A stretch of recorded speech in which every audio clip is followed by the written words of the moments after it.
राम्रै हुनुहुन्थ्यो। राम्रो हुनुहुन्थ्यो। हामी दुवैजना लेबर काम गर्छौँ, 2टा छोराहरू छ। अनि अब यहाँ यस्तो काम गरेर हुँदैन। म बाहिर गएर राम्रो गरी कमाउँछु, नानीहरू पढाउनुपर्छ, घर बनाउनुपर्छ, अनि घरै बस्नुपर्छ भनेर पठाएको। बिमारी भएपछि त उनीहरूले भनिदिनु पर्छ नि त, नि खबर गरिदिनु पर्छ।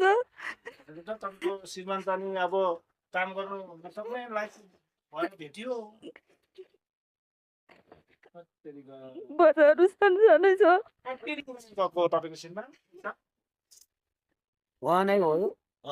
ल हेर्नुहोस् यस्तो मान्छे खै कस्तो मान्छे थियो पहिला सुरुमा विदेश जाँदाखेरि चाहिँ? कस्तो खालको यो अनौठो घटना पो घटेछ त। दर्शकबिन यो आङश्रिङ्ग हुने एउटा आत्मा काम्ने एउटा घटना हो यो। किनभने एउटा जसरी पनि विदेश गएर कमाएर ल्याउँछु भन्ने एयरपोर्टको बिदा गर्दाखेरि यस्तो राम्रो मान्छे, यस्तो हट्टिलो कटिलो मान्छे हेर्नुहोस् त।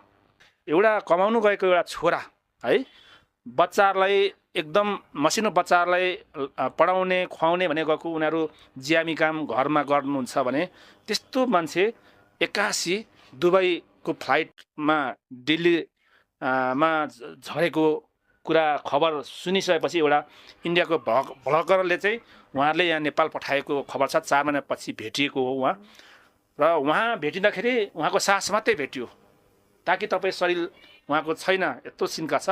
अब म नमस्ते। हजुरले यहाँ चाहिँ कसरी थाहा पाउनु?